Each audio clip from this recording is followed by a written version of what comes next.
Alabama, Arkansas, Florida, Georgia, Louisiana, Mississippi, North Carolina, South Carolina, Tennessee, Texas, and Virginia. Today's webinar presenters include our featured scholar, Dr. Cristóbal Rodríguez.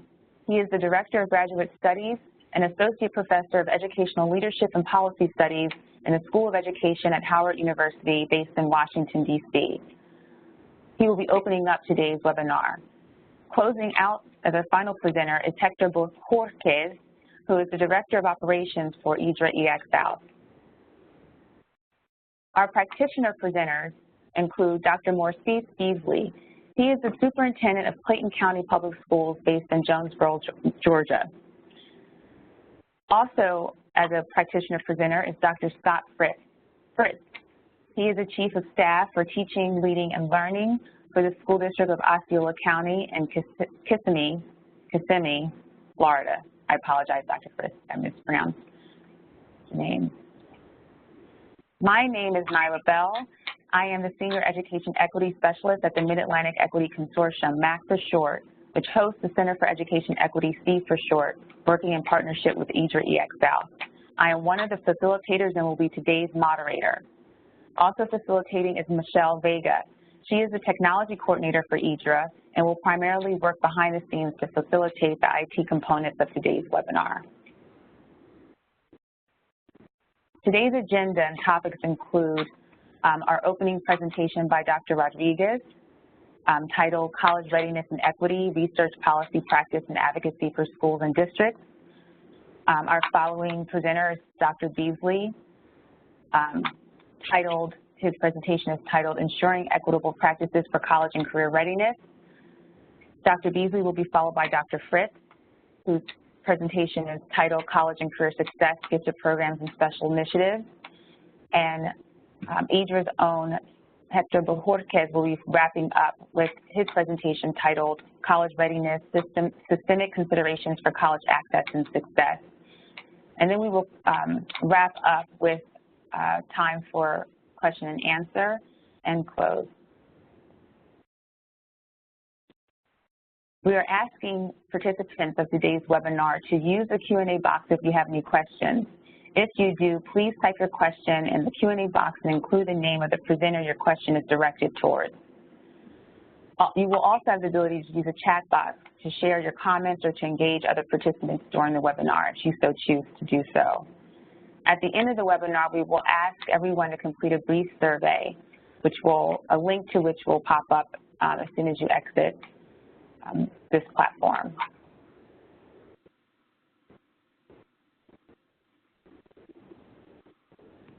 And now it's my pleasure to turn over the presentation to our featured visiting scholar, Dr. Rodríguez. Thank you, Nyla. I assume everything looks good on my end and the sound is going through. Thank you for the introduction. It's a pleasure and an honor to have this opportunity to be able to work with you all in this capacity. I think this is probably one of the neatest webinars I've been involved in, where the focus here is going to be on college readiness and equity. My whole experience in higher ed has been in pipeline kind of efforts. I've worked in capacities where the goal is to improve students' access to higher education. My research is focused on how policy throughout the pipeline really begins to shape that access. And it's been a blessing to be able to have the opportunity to work at a big university in the capacity I do now and to support this work. So I'll get us started given the time. And I'm going to do a quick selfie because I think this is one of the neatest little presentations. All right, that's going to go later on social media. So quick overview. What is equity? A big part of understanding equity is also understanding and reframing the achievement gap. So I'm going to go over that because when you ask me what I think some of the greatest challenges are in education, one of those things is what our assumptions are, the deficit thinking that plagues our understanding of the achievement gap. And so I'm going to address some of that. Go into equity considerations and policy, and then I'm going to dig into college readiness, college going culture concepts. I want to outline a case study that was done by my colleague on Texas State, Melissa Martinez, and she also co-authored a piece out of that case study that what does that look like for the principal's role when it comes to also taking college readiness or college-going culture concepts into a school, which, by the way, we will provide those articles for you all at the end of the webinar. I wanted to also kind of connect into the national kind of conversation of equity concepts using the civil rights data collection samples so that we can also engage what does data look like and how do we engage our constituents to also engage with us in that data of our own schools and communities and districts. And then I want to delve into the politics of equity and college readiness. That is a big issue. We're not mindful of some of these politics. Some of the efforts that we can take on regarding college readiness and equity can be undone by politics, and we're not mindful of how we do that. And ultimately, like any good initiative, I think we need to also look at how we are collaborating and that sense of advocacy in our collaboration. So I'm going to end with that point. I want to start with Lyndon Johnson's statement. He gave the commencement speech here at Howard University in 1965, and he said, "You do not take a person who for years has been hobbled by chains and liberate him, bring him up to the starting line of a race, and then say, you're free to compete with all others, and still just to believe that you've been completely fair. That is not enough to still open the gates of opportunity. All our citizens must have the ability to walk through those gates. Today's chains are the school inequities. We're not mindful of those inequities, and it really is going to undermine our efforts to improve college readiness and access, particularly for our diverse populations, our Black and Latino populations." So what is equity?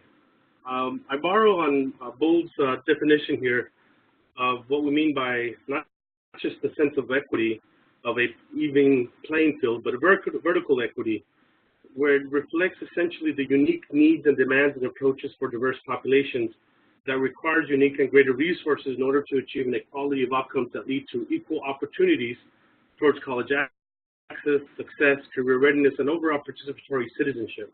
And that's an important concept to understand when we talk about equity. Transforming and understanding the achievement gap. Well, what is the achievement gap? What explains it? What are popular approaches? What does the achievement gap prevail? Why do we still talk about it? It's still a big part of the conversation. And what can we do to transform that?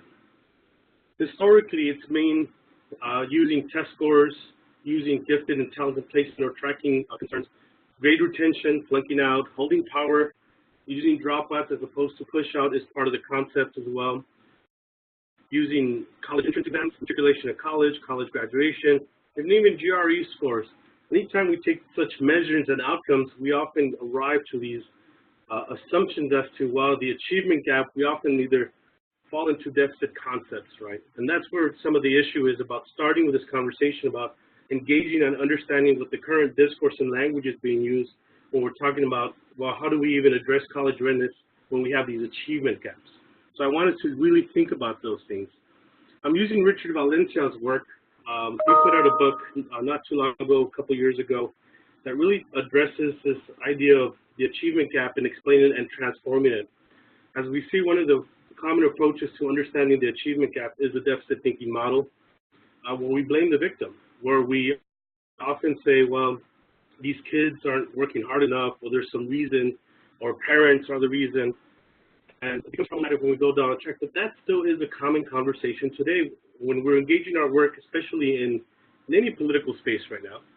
We're still battling that concept of we're blaming children, we're blaming victims for essentially the inequities that contribute to these challenges.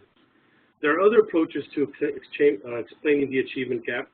A cultural ecological model, which sometimes becomes challenging because they also create other assumptions, which become deficit thinking and deterministic. But there's also even communication model of explaining the achievement gap, where we concentrate on linguistic development and approaches of research across groups. But ultimately, and I want us to really think about the systemic inequalities and being able to re-examine the achievement gap by looking at measuring systems, comprehensive analysis, reproduction of efforts, and so on, and to really engage those concepts. So one of the things I wanted to highlight, I think it's important, is some of the work that has been done nationally regarding equity. One of those efforts that was done not too long ago was the Equity and Excellence Commission, which reported to the Congress. In this effort, it really highlighted a number of areas that really, what we see as continues to plague our education system. So one of the areas that the Equity and Excellence Commission found that we needed to restructure finance systems, because at the end of the day, they underlie every decision about schools focusing on equitable resources and their cost-effective use. One of the things that we need to also look at is the teacher equity component, and I'll address that briefly a little bit later. But we need to examine what that means, and not just for teachers, but also for school leaders. And the article done by my colleague, Melissa Martinez, really will address the important role that school leadership matters, school leader preparation matters, and I think those are really key important concepts in this conversation. Also highlighted in the report are high quality early learning for all children.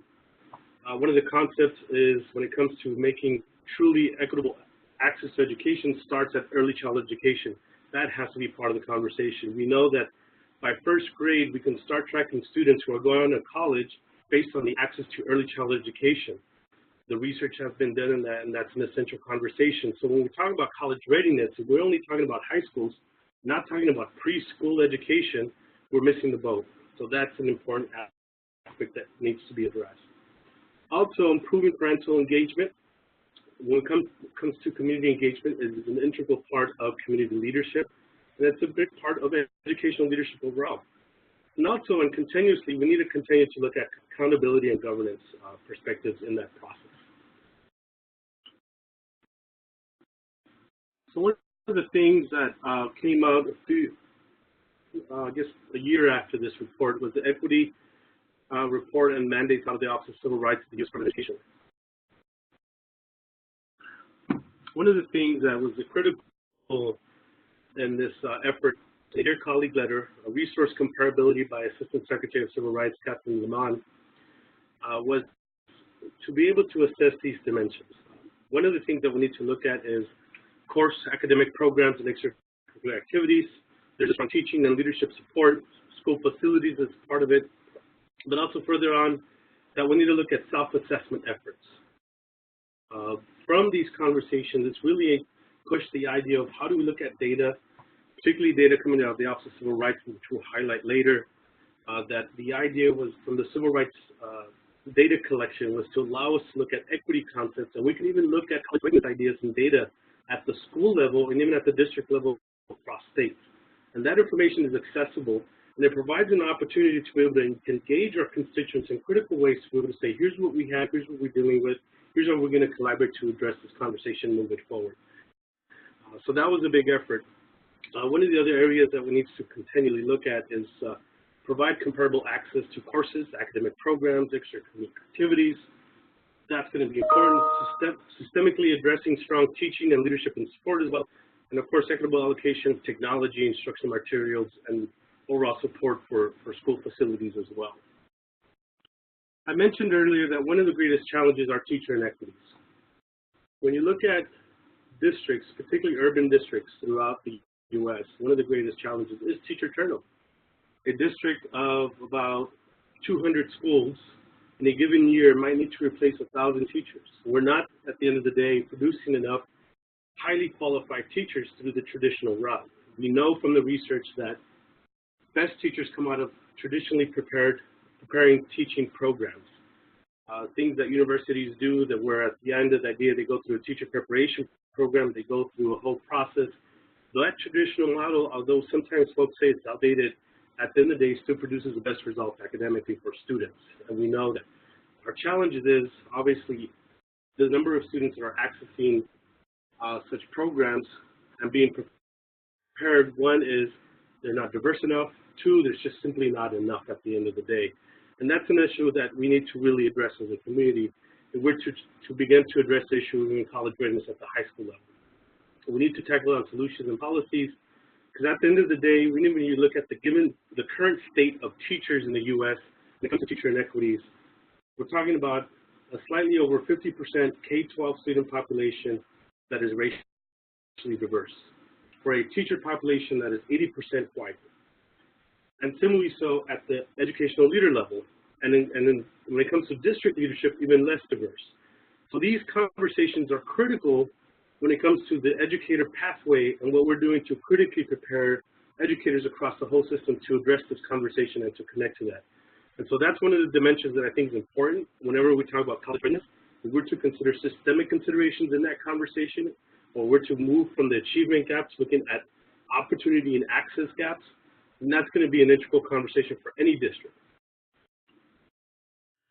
But what is college readiness? The level of preparation a student needs to enroll and succeed without remediation in a credit-bearing general education course at a post-secondary institution that offers a baccalaureate degree or transfer to a baccalaureate degree or program. College-going culture is also a big part of that. And some of the research that has been pushed on more recently is to say, okay, how do we begin to transform our schools to become and address the college-going culture? If we look at the greatest influence that a school leader has in a school, it's through the school's culture. This is why leadership matters.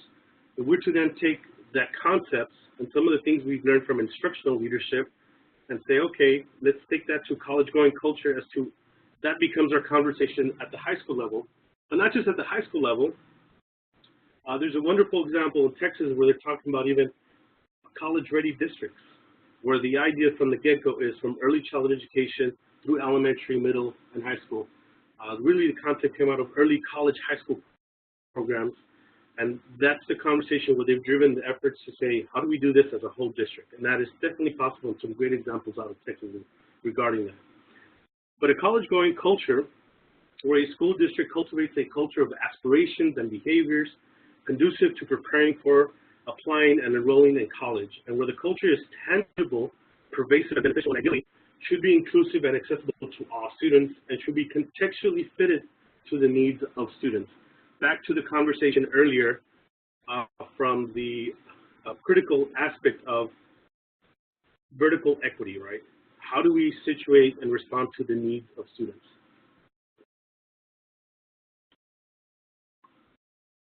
Sure, I'm on time. All right. So what does that look like? College-going culture guiding principles for a school, college talk, clear expectations. That has to be clear not just for students alike, but also clear for all teachers. It has to be clear for parents as well. Information and resources has to be a big part of it. College information, college resources has to be a big part of the ongoing conversations and how teachers engage their students. Comprehensive counseling model, testing and curricula has to be a big part of the conversation. Faculty involvement, family involvement, college and university partnerships, articulation across feeder groups. Again, it can't be just a high school conversation. It really has to be from the beginning of early childhood education throughout. But I do want to also mention something about testing and curricula. I think that's an important aspect. That time and time again in the most recent research, and we're seeing this in college campuses, is that the better indicators of college success are not the college entrance exams that we often rely on. It's the high school GPA. If I can see a student who's been time and time again successful in their high school coursework, from their 9th grade year to the 12th grade year, and they're achieving a high GPA, that's going to be a much better indicator of college success than a high scoring test score. And we've seen that from the most recent research that has been saying, look, if we really want to look at support students, it's going to be that indicator. And so it is important to also keep that in mind. One thing I wanted to highlight, and I said this, I would cite my colleague Melissa Martinez's work on this multi-case study on college readiness and college-going culture. And there were some themes that are important that came out of it. This was an effort that she was funded by Texas Grant Foundation, and I want to really recognize her work for this. And so one of the things that she highlighted is there has to be that mutual understanding and constant communication of college readiness and what that looks like for all students, parents, counselors, teachers, school leaders, where they focus on various college pathways. That's critical.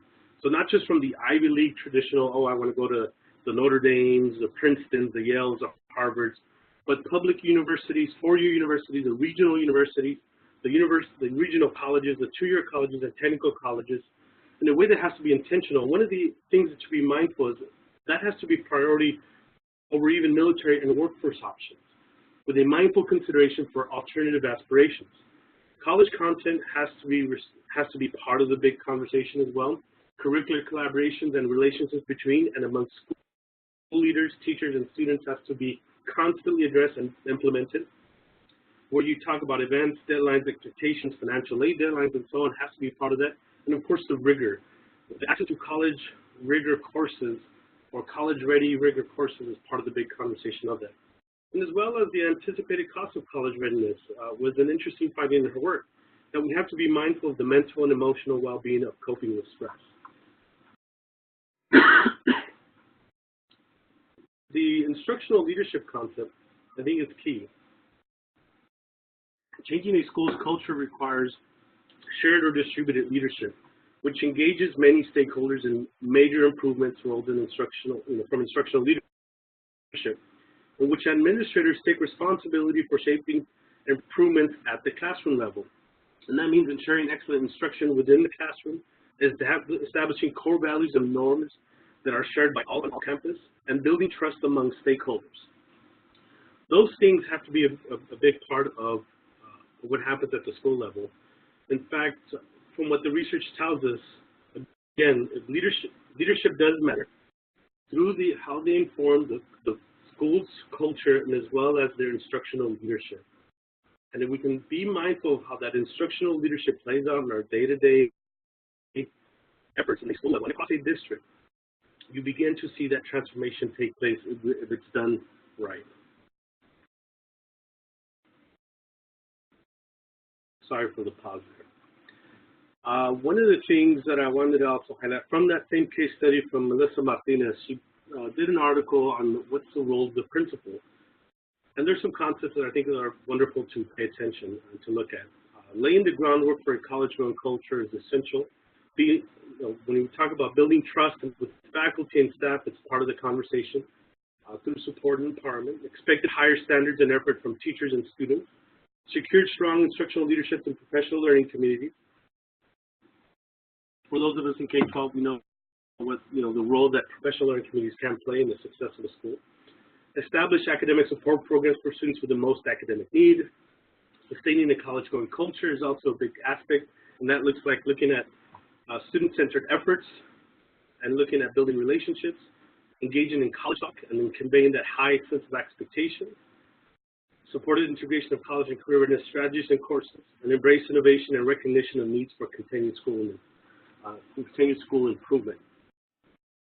I mentioned earlier that as we work in our schools and communities, that I think it's also important to begin to look at what data and evidence can we borrow to help us advocate for our schools and communities. And one of the national efforts is to do the civil rights data collection.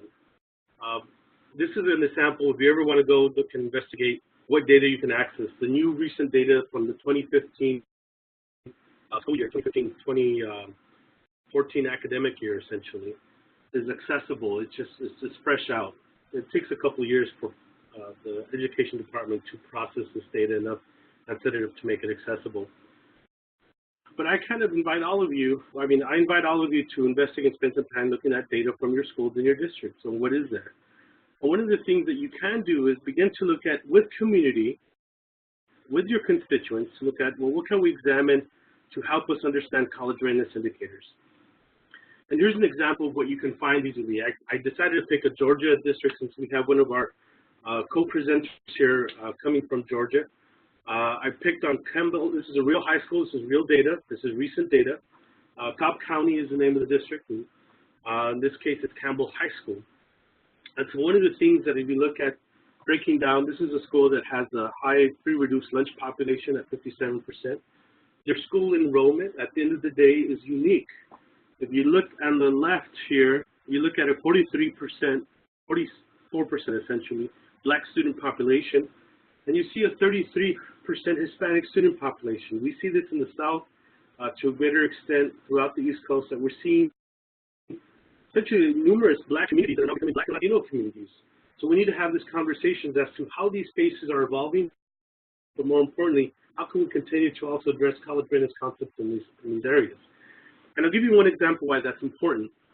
Given that population, what you see then in calculus enrollment, and you see 32 students are in calculus out of the 2,619, that to me tells me there's just one calculus class and simply not enough opportunities for all students. And to me, I would say there has to be at least another class or a third class of calculus. But when you look at that enrollment, you see that there's a 60%, there's a slightly overrepresentation of Black students. And a lot of these data sets, you see actually Black students being fairly, or at least equitably, in calculus enrollment, and that's a good thing. But what you see consistently is Latino students are typically under-enrolled or underrepresented in college-ready courses like calculus. And you see that here represented by 22% of the student population in calculus versus the overall 33%, so they're under-enrolled. And you begin to reflect that in the SAT coursework as well. Well, who's taking those test scores? Also underrepresented are Latino students. However, what you see as an issue with a lot of our schools is an overrepresentation of Black students in suspension rates. And so you see there in the bottom and the right is out-of-school suspensions at 64% when there are only 43% of the student population. And these are issues. One of the other dimensions is to look at our teacher data, which also is provided on there. You can see here is a school district comparison.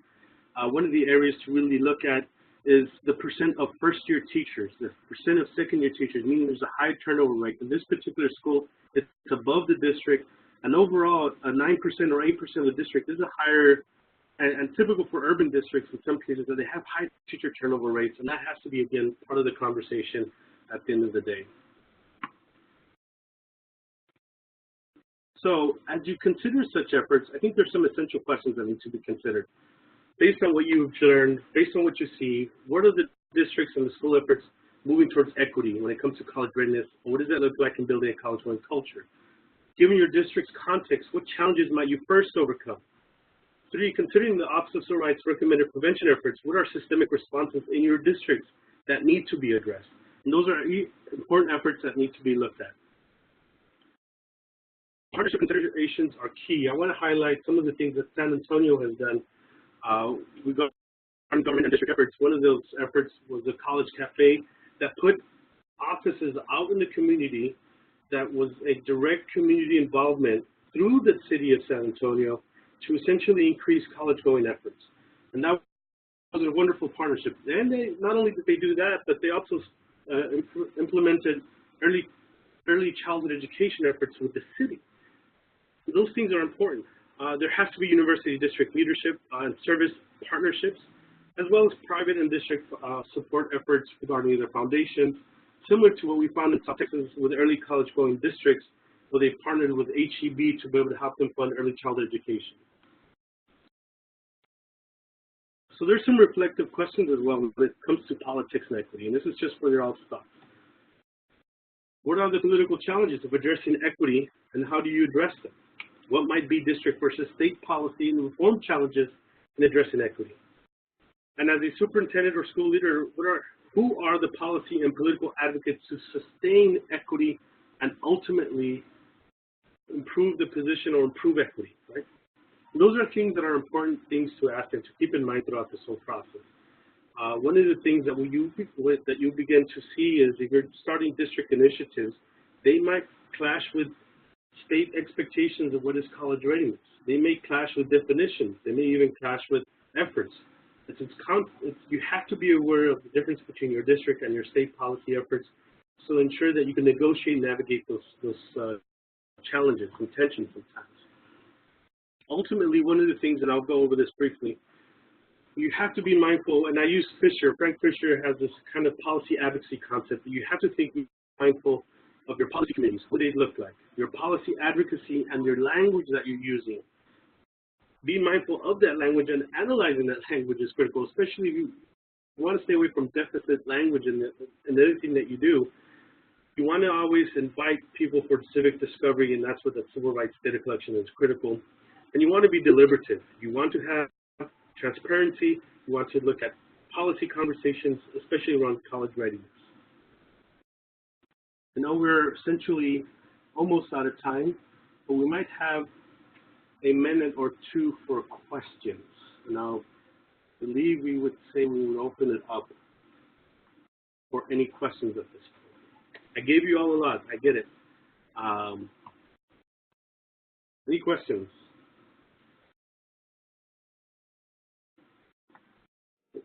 Can't believe I was that good.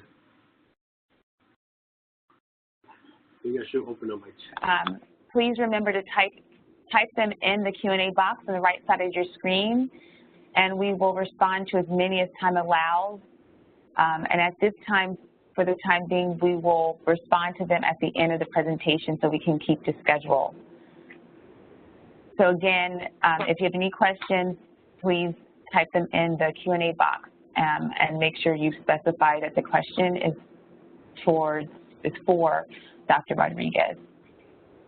Thanks again. Yes. And also, one other thing, we've gotten a couple of questions about getting access to the PowerPoint. The PowerPoint and other materials related to this webinar will be available on IDRA's website after this webinar is over. You will receive a link where you can access all the materials via email. So at this time, it is my pleasure to turn our presentation over to our next presenter, who is Dr. Beasley.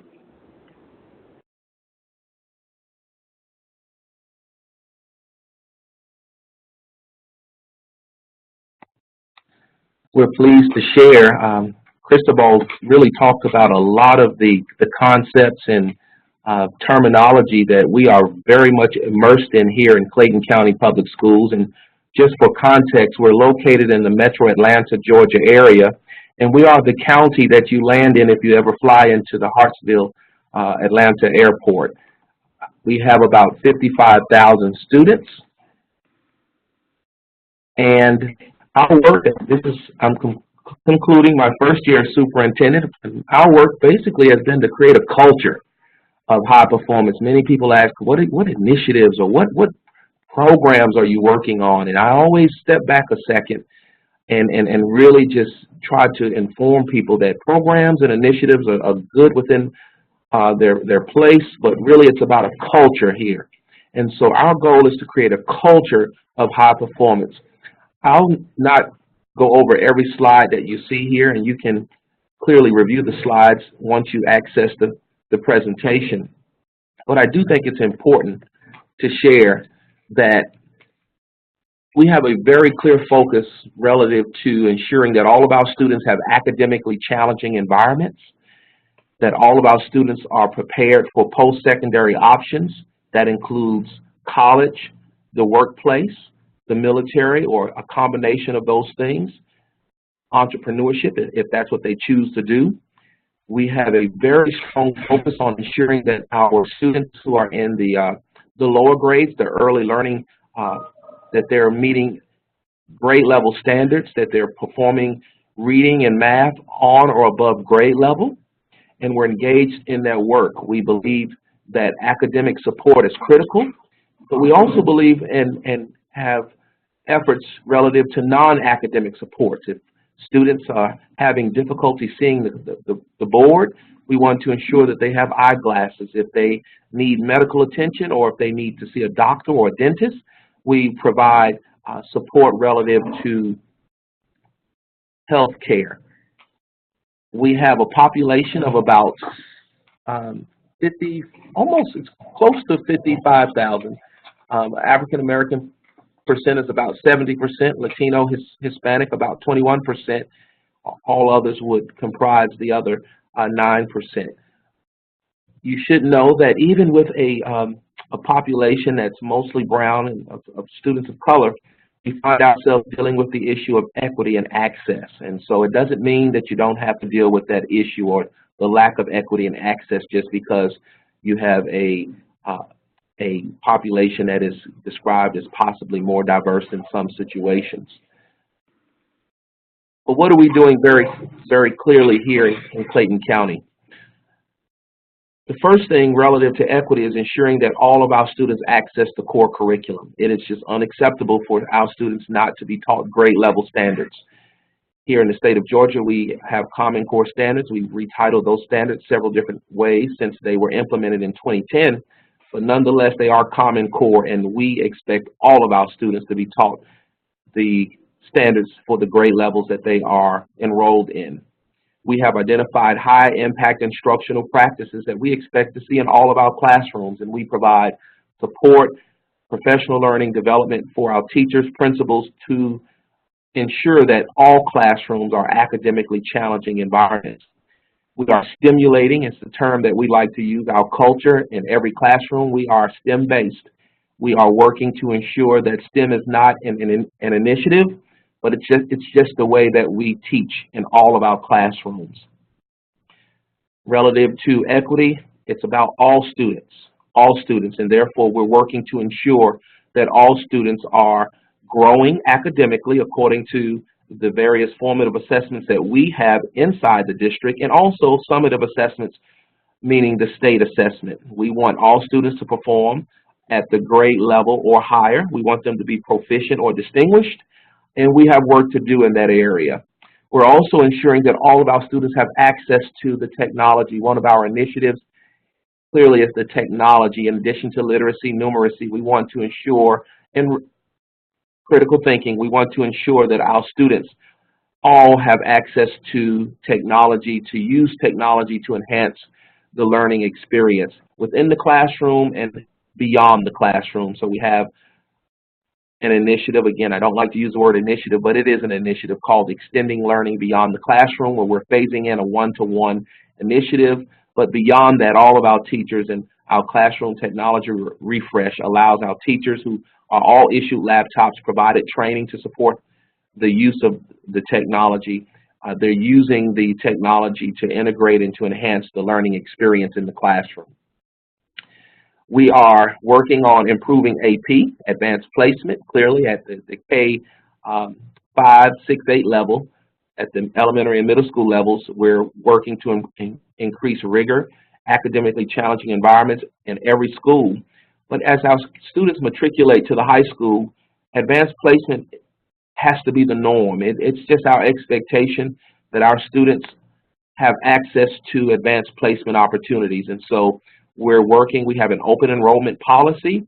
We're increasing the support and the resources for our AP training. And our community is being more informed. We are taking away the air of exclusivity, and the emphasis is on all students. And so we're pleased to see an increase in the number of students participating in AP, and we're anticipating a consistent increase in our AP outcomes. We're seeing an increased number of students enrolled in our gifted and honors courses, and that's just an expectation of this administration, that when I walk into a school, I should not see a segregation of students by color or economic level relative to access to rigorous courses, and principals know that very well. If I walk into a school and see a segregation, my question is, why doesn't the principal see the segregation? And if the principal sees a segregation, whether through observation or through data, it's our expectation that that segregation is eliminated, period. And I just make no apologies for the emphasis on no segregation of students relative to access to rigorous courses, whether it be racially or economically. There are no excuses for that. We're in the year 2018, and honestly, I don't even think that we should be having this conversation. And our principals know that quite well, that there should be no segregation, and the data should reflect that we're improving access through participation and outcomes.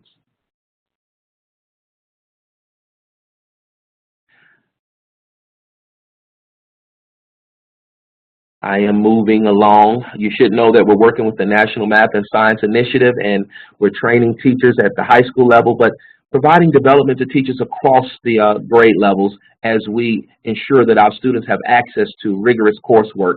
We know that teacher quality is very important and critical. Leader quality is very important, critical. And so we're addressing that with our partnerships and relationships. And so we're pleased that not only are students given support, but our teachers, our advanced placement teachers and non-advanced placement teachers are given support relative to creating both academically challenging environments. So we're very pleased and expect to see the fruit of this work over the years to come. Our work also includes SAT preparation. While we agree with Cristóbal that SAT, ACT scores are not the defining factor for success in college, we do know it's a reality, and our community expects us to work with our students to ensure that they have every opportunity to close any gaps that may hinder their access, if you will, to college or to dual enrollment opportunities. And so we're pleased that we have a strong emphasis on preparation for college and for dual enrollment. We're very pleased this year we saw an increase in the number of students participating in dual enrollment, and we know it has a lot to do with our emphasis and our communication with our community, that we expect the norm to be for our students to participate in dual enrollment opportunities. And we're working to build collaborations through various colleges, Clayton State University, Atlanta Technical College, Atlanta Metro State College, to ensure that our students have access. And not only are we working with the students who currently qualify, but we're coaching and training up and teaching up, if you will, to the students who would like to participate for whatever reason do not meet the qualifying criteria. And we're building those partnerships to ensure that all students, regardless of where they are in their academic matriculation, that they have access to these programs. And so we're pleased that we saw last year an increase of almost 700 students participating in dual enrollment, advanced placement, et cetera. And we're anticipating even more significant increases as we focus on our data and we eliminate any segregation, if you will, based upon those variables that I mentioned earlier. Clearly, we have career pathways. We expect all students to participate in career pathways. Our data is very clear. Students who participate in a career pathway and who complete a career pathway have a higher likelihood of graduating from high school to the tune in our district of about 94%. And so it's our expectation that all students participate, and we're working with our counselors and our parents to ensure that all of our students are participating in one or more of the pathways of choice. And our responsibility is to ensure that those pathways are offered at the school level, and then we're working to implement a college and career academy for more systemic programs that are a little pricey to offer at every school, but that students will be able to attend from their various high schools. We do have a school choice program, and we're pleased that our school choice programs are afforded to all of our students, whether they're pre-K, magnet, career academies, dual enrollment, internships, apprenticeships. They're afforded to all students. We've looked at our process and criteria, and we've removed any expectation that would lend itself to bias. And we're annually reviewing our criteria to ensure that we are not eliminating or excluding students from these opportunities. We have a random process. Our parents know that it's fair for these choice programs, and we're expanding even those choice programs. And ideally, we'd love to have a situation where we have so much desire, need, or request that we necessarily don't even have to have a lottery, but these programs are offered through resources in all of the various schools. We provide access to the information by using various languages, our top languages including English, Spanish, and Vietnamese. You should know that we're collecting data, and our principals are very much keen to how we collect and disaggregate our data by race and gender and economic level. And we monitor that very closely to ensure that when we say all, we mean exactly that, all. We're very proud that our minority enrollment percentages, as you can see there on the slide, are pretty high, and we've got two of our high schools that were identified on the U.S. News Best High School Top 100, and so we believe we're going in the right direction. We've got a few more high schools that it's our intention to land on that report and any other report that reflects that we're doing the right work for all children, We have credit recovery as it relates to college and career readiness. We want all of our students to know we have online virtual credit recovery. We have face-to-face. We want them to know that if for whatever reason they seem to have not earned a credit toward graduation, that there is no excuse to not recover that credit. And so we're very pleased that this past school year, we made significant strides in that regard with almost, initially we had 500 students, but we had close to 1,000 students participate in our online virtual credit recovery courses from across the district, and we anticipate an increase in our graduation rate, a significant increase. We're working to ensure that our students just have access to, again, academically challenging programs across the board at every grade level, and that there are no excuses for access to advanced placement, dual enrollment, etc. We provide transportation to all. We provide the instructors, and we provide an opportunity to basically work on one's academic skills in order to qualify for whatever programs are offered. We're pleased that as a school system, we're moving in the right direction. We had about 70% of our schools beat the odds. They scored higher on their state report cards than predicted. Our grad rate, first time, all high schools have a grad rate above 60%. We're close to 70% for last year, and we're anticipating to be close to 80% this year. We've had, as I said earlier, almost 750 additional students participate in dual enrollment. We had a 7% increase in the number of students participating in advanced placement. We anticipate an increase in our AP outcomes, and we have many high schools, 7 out of the 11, earning an AP Honor School designation from our State Department of Education. We've got more gifted classes, over 340 more across the district, and so we are not only seeing more students qualify for gifted, but more teachers who are not even serving gifted students. It's our expectation that those teachers in schools, our teachers in schools, are supported toward gifted certification. I mentioned the 2 high schools that landed on the U.S. News Best High Schools ranking. We've got some of the top high schools in our state located right here in our county.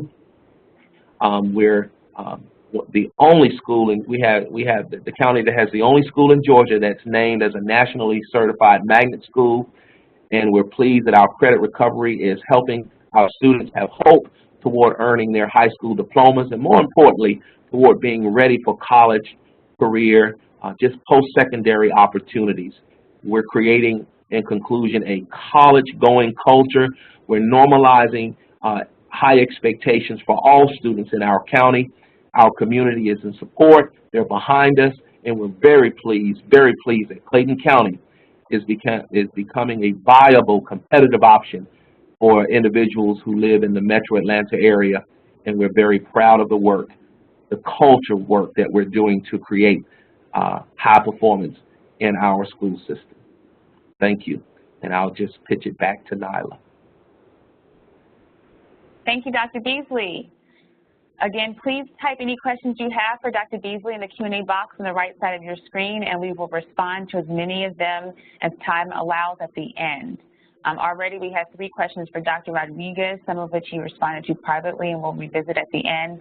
And we have already have a question for Dr. Beasley, so please continue to add them, and we will go right back and visit those questions at the end of the presentation. So at this time, it's my pleasure. Yes? Nyla, I'm trying to toss the ball to you. You want me to leave it alone? I think that if you're not able to toss the ball to me, yep, Michelle is. So she just did it. Thank you. So at this time, it's my pleasure to turn our presentation over to our next presenter, Dr. Scott Fritz. Hey there, Nyla. Do I have the ball down? And I believe you should have the ball. Yes, you have the ball. All righty, very good. Well, audience, thank you very much for being here. Dr. Beasley and Dr. Rodriguez, I very much enjoyed hearing your webinars. I'm hoping that we can collaborate after this and share some best practices. I'd like to give the audience a little bit of update about the school district of Osceola County and where we are. We are in Kissimmee, Florida. We have about 70,000 students, and I'm going to share a little bit about our students. Our students are 30% English language learners. In fact, Hurricane Maria came through this last fall, and we know that the island of Puerto Rico was devastated. For the audience, I will share with you that we had 2,700 students, which was about 5% increase for our current population, come to our county as a result of Hurricane Maria. I am very proud to say that we had 190 seniors come to us in October, and all 190 seniors are graduating. Most of them have graduated during the regular term. We have 2 or 3 that we're working with, but will be graduated before the end of July, and we're getting them ready for their post-secondary goals. In addition to 30% ELL, we also have 14% of our students in exceptional student education. We have 84% of our students that live in poverty. So when you look at those statistics, that's 44% of our students that either have English language learner backgrounds or ESE, or a combination of both. Okay, so I'd like to share a little bit about what we did 3 years ago when the school board hired my superintendent. It was very clear that we needed an academic plan that led us to success. So with lots and lots of stakeholder meetings and lots of involvement with the board and our principals and our teachers in the classrooms, we generated a 3-year plan. And the goal for the plan was to make sure that we were being accountable to our stakeholders, but also to make sure that academic was our #1 priority. All divisions are here to support academics. And so with our 5 goals, we have 6 strategies. Our first strategy is based on literacy. The second strategy is based on mathematics. The third is on increasing college and career pathways. The fourth strategy is expanding STEM and CTE opportunities. The fifth strategy is strengthening collaboration structures, which you might know as PLCs. And the sixth strategy is developing and sustaining a safe and healthy, caring learning environment for our students. Now, one of the things I wanted to share with you is that we really value the BPK experience. In the state of Florida, our students start taking the state assessment exam in grade 3. But the way we look at it is we have 4 years of unassessed time with our youngsters. We have put a lot of emphasis in the early years. You know, in the past, principals have been slick in that they've actually tried to hide those less effective teachers in those early years because testings weren't happening. But I got to tell you, that's really shot us in the foot over the years. We need our best teachers working with our youngest learners and really making sure that they have a great start. So one of the things we realized as we went through this is we had a significant number of students that were underrepresented in the gifted programs. So we realized that in our Title I schools in particular, we were not having students rise to the surface that really required gifted services. So back in 16-17, we decided that we would do universal screenings in grade 2. That meant every single second grade student was going to be screened for gifted. And you can look at the results. We found students that were not going to have that opportunity to be screened for gifted. In 17-18, we even found more students. And in 18-19 going forward, we will be screening all second grade students across the district. Why this is important to us is it lets parents and families know that their students have the ability to do more than just graduate school. We start talking very early on about how important post-secondary readiness is. And you'll see as we go through, even though many of our students come to us and they start with challenges, we're very successful getting them across the stage and getting them on to post-secondary. So I mentioned that we started to do a lot in our elementary schools with the gifted and really started to accelerate our students and really pushing on that core. When we got to middle school, we wanted to make sure that that really was the lynch between elementary and high school, and what could we do to make sure that students had an opportunity to start thinking about college at that time. We really have expanded our AVID programs, and I wanted to highlight a few of those. Not only are we going to more schools next year, but we actually have demonstration schools. We have Boggy Creek Elementary and Pleasant Hill that are showcase schools, and Narcoossee Middle School is really one of the AVID national demonstration schools in our state. So we're very proud of that. But going back to the middle school component, I really want to highlight the Osceola TIPS program. Many of you know about the Duke's TIPS program, where they identify the top 2% of the students across the nation and invite them to take the SAT and then attend Duke for a summer camp. In Osceola County, we identify the top 20% of our 7th grade students and invite them to take the SAT. And we do a summer camp right here in Osceola County. Well, that's where it starts. That's not really where it goes. We actually take students on college trips all over the state of Florida. In addition, we take them to some really interesting places such as the Orlando Science Museum, and introduce them to members of NASA that are actually astronauts, and really work with them to start thinking about their futures and their interests. As you can see, we started this project in 2016, and we had 35 7th grade students take us up on the opportunity to take the SAT. I will tell you it's a little difficult to convince 7th graders and their families that the SAT is a good option for them. But in 17, we had 88, and this last year we had 185. And that really has to do with educating our community about the importance. And one of the #1 things I say to our families is it's not about a score. When you're a 7th grade student, it's not about a score. It's about someone tapping you on the shoulder and telling you that they believe in you, that there's an opportunity for you to come and sit for this assessment, to have a college-going experience, and then to be celebrated. In fact, we strongly encourage parents not to take the scores very seriously at this point in their life, but to celebrate the fact that they have taken the SAT examination in the first place. So I wanted to also hit on our middle schools, and you can see the other two presenters really talked about acceleration. And in the state of Florida, we're able to offer high school courses in our middle school for our students, and we offer algebra, geometry, and biology. And if you look at the 3-year comparison data, you can see the rate of increase. I'm really, really pleased about that because our algebra, geometry, and biology actually have end-of-course exams, and our students are passing those exams. We have very few students that we put into these programs that need to be remediated over summer. This is a fairly high-stakes test, but it's also one that we feel like our students need to have equitable access to. If they start their high school experiences earlier, they're receiving some rigorous instruction. They're also able to launch their high school careers and their GPAs. The next thing we've done is we've expanded our choice programs, and I'm very, very pleased to announce our choice programs have been recognized nationally.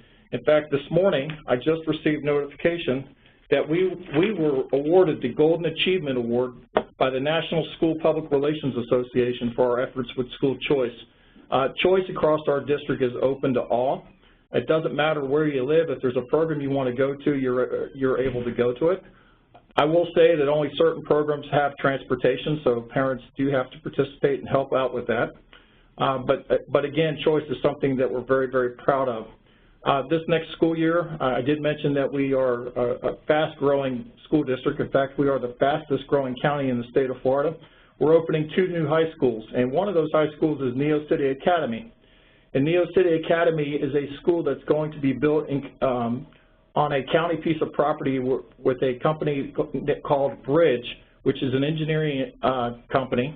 And our students will have opportunities to actually have internships in that engineering conglomeration that's also partnering with the University of Central Florida. So we're extremely proud of that choice program. The next thing I'd like to point out on the slide is our connection with CON. I will share with you that there are many mandates that we have to do as far as assessments for students because they're part of the state accountability system. But we certainly endorse nationally recognized assessments such as the SAT and ACT, as well as industry certifications. And we really want to make sure that our students have the opportunity to be extremely successful. We do offer the SAT testing day for our juniors and our seniors. And to prepare them for that, we have partnered with CON. And at one point, Osceola County had the highest linkage in the country, and we're very, very proud of that. Our schools provide opportunities for students to build a practice with CON. We provide professional trainings with our teachers so that they can be very prescriptive in their instruction for their students based on their abilities. And so far we've had some great success. I'm very, very pleased to announce that we have a higher graduation rate, I do believe, because of this. This year our graduation rate is at 86.3%. And again, remember those statistics that I shared with you earlier. 44% of our students are EOL or ESE. So they come to us with challenges, but we really embrace the philosophy that all means all. There are no excuses. They are our kids from the day they walk into the building to the day they leave, and we want them to be successful. So we're providing those college-going experiences with them, such as CON and the SAT, as well as providing many, many industry certification opportunities for our students so that they can go out and be productive members in our society. This is some of the acceleration rates that we highlighted and talked about earlier, and you can just see this is a 2-year comparison. But I'll point out one comprehensive high school on here, St. Cloud High School. You can see the acceleration rates, and the way that's determined in the state of Florida, you have to have a 3, 4, or 5 on the AP examination. You have to complete a dual enrollment course, or you have to earn an IB credit on an IB examination, or you have to have complete an industry certification in a CTE course. And if you look at Celebration High School, they went from 45 to 58. That is a culture change. And I will share with you, they have the same students that they've had for the last 10 years at that school, but what has changed is the expectations for students and for staff. And I certainly commend the principal for leading that charge, for opening the doors, allowing kids to come in. We like to say we put the locks on the doors to keep the students in rather than keep them out. We support them. They've built in Tier 2 tutoring throughout the day so that students that need help in rigorous courses can get it during the day from their teachers. And you can see that this has really paid off, so I'm very proud of those numbers. Here's some more numbers for you. You can see 3 years ago our AA degrees that we earned from Valencia College, which is our local state college. You can see that 3 years ago we had 8 students earn their AA degrees. Last year 17, and up this year we're at 43. We have students earning AA degrees before they actually earn their high school diploma. And what's so awesome about this is, remember the poverty index that I mentioned earlier, 84% of our families live in poverty. This is a free associate's degree for our students. They do not have to pay for it. Another measure that we're really looking at is the top 100 schools where our students are going. And if you look at that, you can see a significant increase over the last 3 years. Every single school, and I'm not favoring one university over the other, but I just will throw this out as an example. Every single one of our high schools had multiple students going to military universities, military academies. One in particular, Duke University, was one that every single school had students going to Duke, so those pipelines are really being built. And the last thing on this slide I'd like to highlight is this year the School District of Osceola County was awarded with the College Board AP Honor Roll, and we were the only district in the state of Florida, and that was for increasing performance and participation for our minority students in those advanced placement classes.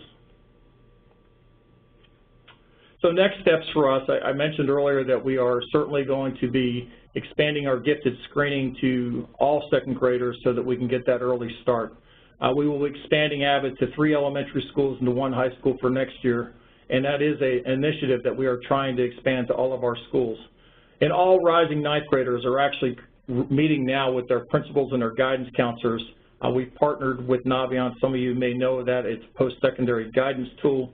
And we're having advisory committee meetings with these 9th graders before they actually step foot on a 9th grade campus. The key question to that is, what do you want from the experience at this school? They'll take a career survey. We will help guide them, mold their schedules so that we can help them get them where they want. And there'll be an intentional focus on increasing the top 100 admittance to the top 100 schools, post-secondary acceptances overall, and post-secondary scholarships. I can share with you that between 16-17 we had $55 million worth of scholarships. Last year we had $62 million worth of scholarships being awarded to our students, and we're forever pushing that needle, because the more dollars that our students get, the better opportunities they have. Thank you very much. Now I'm going to try to pass it back to you. Thank you. Dr. Fritz, please type any questions you have for Dr. Fritz in the Q&A box, again on the right side of your screen, and we will respond to them, or as many of them as we can, at the end. No, this doesn't work. I'm trying to pass it to you. And we only practiced about 10 times, so not you. I actually have the ball. Okay, very good. Thank you. So it is my pleasure to, at this time, pass over the presentation to Hector Bojorquez, representing IDRA EAC-South. You should now have the ball.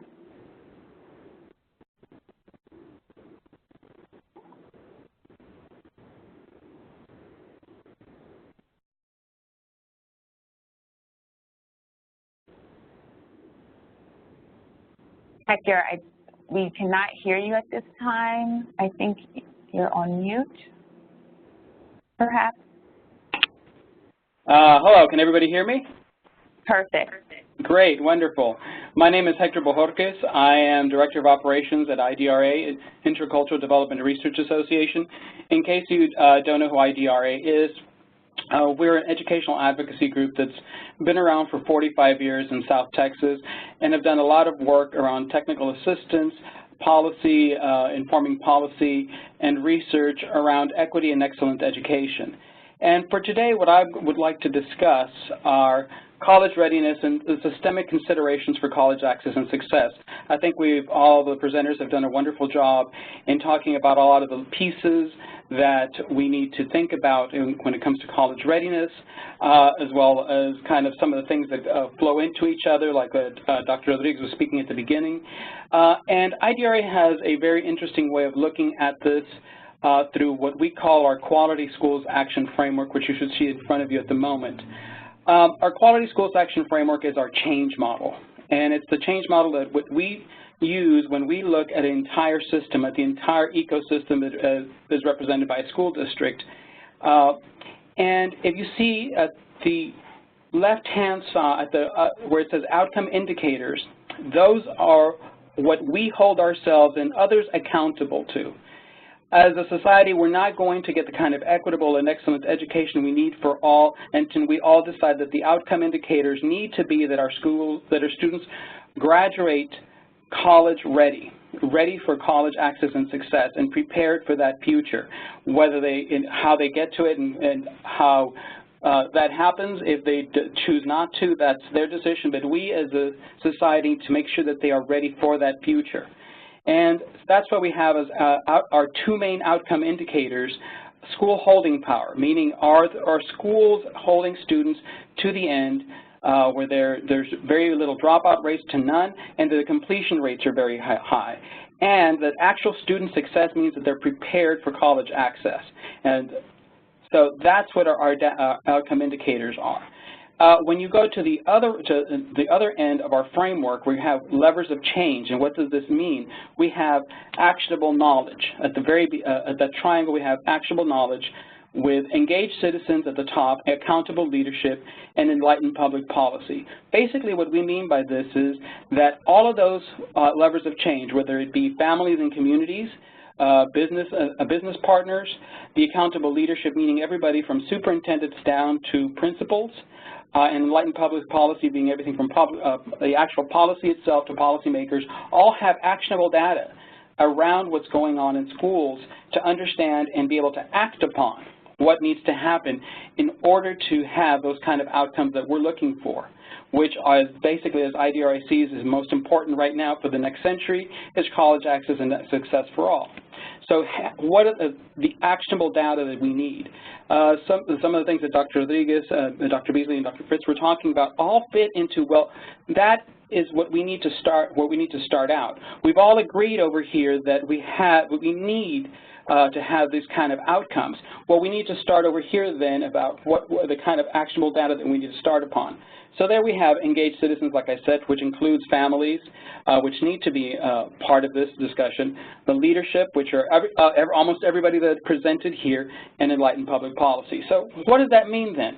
So once we have, for example, and I'm going to be going back and forth between some of these, actionable data can mean a lot of the things that we spoke about as a group today. Actionable data that is obviously disaggregated by race, ELL status, and gender, as we are talking about equity access issues. College going rates, as people were discussing, graduation rates, college readiness, and college readiness is by ACT and SAT, and any state results aligned to college readiness. And the reason I included that is that there are different states that have aligned their state test to equate to college readiness. So a certain score may mean that you're college ready. Now, this is not to validate the test. This is to give us a little bit of an indicator of what's going on in some of these campuses. And I say that because if what we see as outcome indicators are kids going to college and being ready for college, we don't see these indicators as being the outcomes. meaning I know that we are held accountable by our states to a lot of these state tests, but what I've heard some of the most successful districts tell me that yes, they hold themselves accountable to the state test, but what is most morally accountable is that they get as many kids prepared for college. So all of these, what I'm mentioning right now, this kind of data, like SAT, SAT, and some of the state test results, that those are just indicators to help us figure out what we need to do. Obviously, college prep courses like Algebra 2, Pre-Calculus, and Calculus, and obviously that students have access to 4 years of English, Science, Social Studies. Now, this seems fairly obvious. At one point in Texas required for some years that all students have what we call the 4x4 graduation requirements. That recently changed. So that's something that we need to, as actionable knowledge, we need to see on our campuses and in our districts. Are students offered all those and is that available regardless of what any state changes may be? Obviously, advanced course rates, AP course rates and AP test-taking rates, AP success rates, and dual credit and dual enrollment. Those are all things that everybody here has spoken about. I'm going to go back very briefly to the Schools Action Framework. Now I want to give you an example of how this framework works. See, we had here these levers of change. Let's say we start with actionable knowledge in the middle, where we see that suddenly there's not as many kids taking Algebra 2, or that Algebra 2 is not doing so, kids aren't doing so well in Algebra 2, which has become such a gatekeeper course for our college, college access and success. So rather than the typical kind of lever of change that we see as accountable leadership with the principals, which is incredibly important, let's think about our families. Let's say our families find out that there are not as many kids going to Algebra 2. How is it that they then can become involved with the school to make change? Well, this is where we have here what the change strategies are. We have 3 different kinds of change strategies: community capacity building, coalition building, and school capacity building. Now, we as educators all tend to go to school capacity building, where we then help try to figure out, well, what kind of professional development is needed, what kind of extra classes are needed, that sort of thing. But if we look at how our families can help, if we give them access to the information that is needed about, say, what is going on in our schools with Algebra 2, and they become the people that push for change in our campuses, then they can help. That's what we would consider community capacity building, where we give them the data, they become more engaged with the schools, and who can be your best advocate for helping you get either more funding or more classes and more teachers for those for that Algebra 2. We have examples of situations along the valley in Texas and in the West Texas as to where this has happened, where parents become the impetus once they know what's going on. So one of the things that we recommend with all this is have that lever of change being your engaged citizens, being parents, have that actionable knowledge ready. Do not be afraid that once parents see the kind of data that is available that they're going to be upset. No, they're going to want to help you. This is the way this framework works, because too often in education we've kind of siloed a lot of different pieces as to a silver bullet approach, whether currently outside competition will help us improve, or any sort of the silver bullet approaches that we've seen for the many years that some of us have been involved in education. This is the entire ecosystem of how to make change happen. I'm seeing that I have like a couple more minutes left. Okay, so I want to give you some examples of what happens when an entire school district decides that they're going to make some changes. There is one school district that we've worked with in the past that decided that the entire school district would become an early college high school district. That meant that everybody in this district was expected to be prepared for college. Well, and the way they did this was turning every high school into an early college high school. Well, they did this systematically. The entire school district had to do this. So one of the things that where they started out was not by concentrating on their top 25% kids. They started actually with the kids who had dropped out, and they went and grabbed these these kids who had dropped out, and they told them, you didn't finish high school, but now we're going to help you start college, and brought them back with that in mind. By the end of the second year that they had started doing this and bringing those dropouts as in a dual credit as in an early college high school, the dropout rate was halved in 1 year. Now, in 2013, when a lot of this started, more than 100 students graduated in high school with an associate's degree. By 2017, more than 250 students graduated from high school with an associate's degree, and 90% of the students are graduating with at least 15 hours of college credit. Now, this is just one particular idea of an early college high school district where the entire district decided all of us, everybody, should graduate ready for college. Now, I have 1 minute. Nyla, I'd like to say before I continue, before I go ahead and hand it back to you, this Quality Schools Action Framework helps us look at the entire district as an ecosystem, the entire educational institution as an ecosystem where all these pieces work together.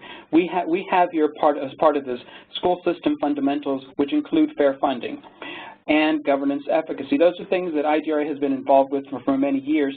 And these school system indicators, where we look at where we all focus change, include things like curriculum quality and access, teaching quality, student engagement, and parent involvement.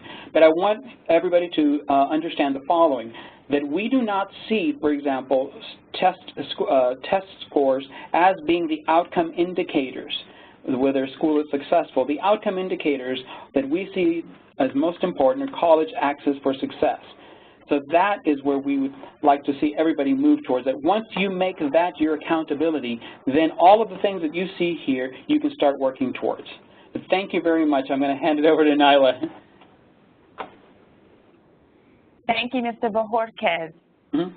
Again, at this time, we are going to take questions. If you have any questions that you've not inserted into the Q&A box, please take a moment and do that now.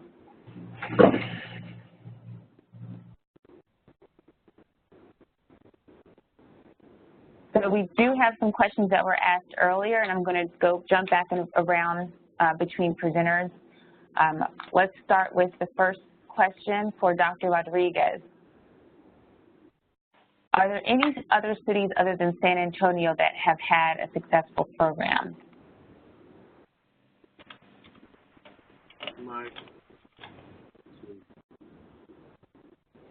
There we go. Yeah, there's definitely some great examples. One of the things I shared in the response, I mentioned earlier, South Texas, Hidalgo ISD went from an early college high school to an early college district that began to really move on even providing access from early childhood education in partnership with HEB. And eventually it meant that they had a whole complete rehaul of even their educators receiving master's degrees in disciplines, in their respective disciplines, so that then they can also be part of the partnership with the community college to provide them actual college credit to their students. So they had a whole district-wide effort that put all those pieces together and worked with the city, worked in partnership with a border district with Mexico as well, with some of the different industries as well, to really bring it all together. So that's another wonderful case study. But I also wanted to highlight a couple of years ago, under the White House Initiative on Educational Excellence for Hispanics, I provided a link to the website, but I don't think it might not be accessible at this point, given the change in leadership and the current state of politics. But the report is out there regarding bright spots in Hispanic education, building America's future by the White House Initiative on Educational Excellence for Hispanics. And there were some similar efforts, not just in this area, but also some other White House initiatives. But I wanted to highlight this particular one because it really then highlighted numerous efforts across the pipeline regarding successful practices. And they did it in a way, in a very intentional way, to look at and examine what will those efforts look like that improve college access? What would that look like for partnerships that also brought community into college spaces? And it was just a slew of wonderful examples, and it really not just talked about them, but really demonstrated how one could look into this list and also learn from some great examples as to what folks can adopt those. So I would also encourage you looking for that report, even if it's not accessible from the link I provided. So that's important to look at. And as well as I think what we're seeing more of, because of the conversation in federal policy regarding college readiness, especially in response to Every Student Succeeds Act, we're going to start seeing more and more of these efforts that are essential at the state level. There was a big push that states had to really look at college readiness conversations, and you're going to start seeing this now to a greater degree when it comes to some of your professional organizations, your national and state organizations that are pushing that conversation. So I would definitely look at some of the more regional concepts as well. And there was one important question that was connected to that, which I wanted to connect to this one. That was, what about successfully recovered high school dropouts in college?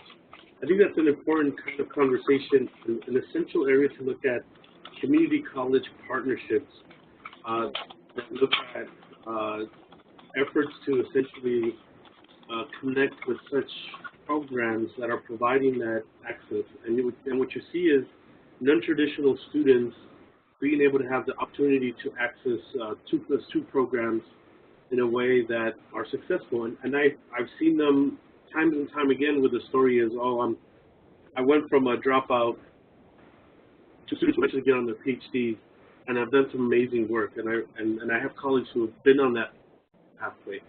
But those efforts where I've seen are community college initiatives in partnership with school districts. So I would also look out for such programs to respond to such interests. Unfortunately, I would say there's just not enough research in that area to really bring to bear, but definitely an area of need.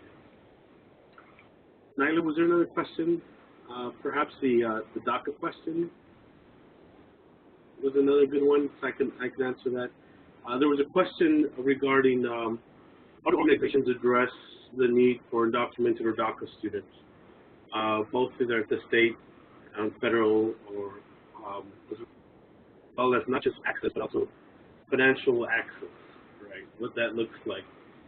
There's some good stories based on state policies that have developed their own state financial aid initiatives, but also some, on the other extreme, there's some also horrible stories like Georgia that created anti-immigrant policies that didn't provide access, much less even financial aid. So those things are important to consider as to what states are doing to advocate for students. We know the research is clear that this is a highly successful, academically successful student population. This is from some of the work by the Suárez Orozcos. They're now based out of UCLA. That really looks at acknowledging that immigrant students are some of the most academically successful students, and it's no surprise when you see them as the school valedictorian.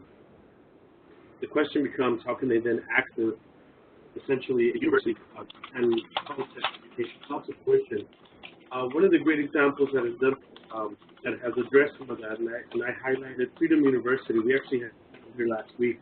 I provided a link of the question and answer that has really engaged universities to be able to have that conversation of access and financial aid access. We actually had them here last week. And what they're doing is providing a wonderful framework for institutions to look at and what they can do to address some of these challenges. They're also developing kind of frameworks in how to address this from a state perspective. And so I am definitely ask you to look into supporting and looking at what the works that they're doing. But also there's a good conversation from the K-12 side of the house regarding access. Some of the better programs have partnered up with institutions. I got to experience a particular program with Austin ISD out of Texas at one point that was partnering up with actually the private Catholic institution there in Austin. And what we're seeing in some cases where there are state limitations, it's the private Catholic institutions that are partnering up with school districts to say we want to recognize that success, we want to support their access and their financial aid access here. And that's where you see some of those opportunities play out to a good degree with private, in some cases Catholic institutions that are partnering up with school districts to have this conversation. And one of the things we have found out through some of the research is that dreamers in the K-12 conversation often are more familiar with the policy challenges and the policy barriers that face them than us as educators are on our own. So one of the things I will ask you all is to engage your communities, your dreamers, and actively having these conversations and your community-based organizations that advocate for dreamers to really engage and begin to say, okay, how do we begin to better serve our student community, our dreamers community, when it comes to college readiness, the way that we can help them better prepare partnerships so they can have that opportunity to access higher education. It is a critical conversation. It is one that needs those partnerships. And to me, that's going to be the greatest solution to that. And so, but a good start is to look at what Freedom University is doing with their efforts, and it's a wonderful history and a wonderful effort that they're doing. So I want to recognize what they're doing. I don't know if I see any other questions besides that. Other than a little bit more of the partnership you mentioned in Austin. We actually have, I'm sorry to interrupt, Dr. Rodriguez. We have a couple minutes left, and we do have a quick question for Dr. Beasley, who has to jump off at 2 o'clock. Dr. Beasley, one question for you is, how do your organizations address the needs of students who are undocumented or DACA and may not always qualify for in-state tuition, federal and/or federal state aid? Do you see effective interventions on the K-12 side that are successfully positioning this population? And this will have to be our last question for today. Well, what we do here in Georgia, we work with the technical college system and the Georgia University system to navigate those hurdles. And so that's just an opportunity for the superintendent, the leadership, to engage them. And right now, with one of the partnerships that we do have, we're navigating. As a matter of fact, we've seen an increased number of those students participate because of some opportunities that I might not have been familiar with, but clearly the presidents of the various technical colleges and the universities are familiar with here in the state of Georgia. And so we're navigating that through our partnerships and collaborations with those presidents and informing the community of the various opportunities that may exist. And mind you, we're talking about dual enrollment here as a K-12 institution, which means that they can participate in those dual enrollment opportunities if they're our students in the K-12 environment, which clearly saves them money if they choose to go on beyond the K-12 experience. Clearly, there are hurdles that they have to navigate once they graduate from us, from the school system. But our commitment is to ensure that if they can participate in dual enrollment while they're students in our school system, then we can clearly get around those hurdles because they're considered our students, K-12 students. Thank you. And actually, we have 2 minutes left. If you can answer this next question in 1 minute, then we can take it. How many credit, this is for Dr. Beasley, how many credit recovery teachers or classes do you have, and when do you offer them? We offer credit recovery throughout the year. I couldn't tell you how many we have, but we offer face-to-face credit recovery, and we offer online credit recovery, and we hire teachers to provide support for the students who are doing online credit recovery. We're requiring so many hours of face-to-face support for those students. And so it really depends on the number of students who are actually signing up for credit recovery, but we direct the resources necessary to ensure that we don't turn any of those students away from either face-to-face or an online opportunity. Thank you so much, Dr. Beasley and Dr. Rodriguez, and all of our presenters, Dr. Fritz and Mr. Bojorquez. Thank you, everyone in our audience, for joining us today. Your feedback is valued, so please remember to complete the survey that will pop up after you exit this webinar. At this time, this concludes today's webinar. Please look out for announcements for the next one and join us again. Until then. Thank you.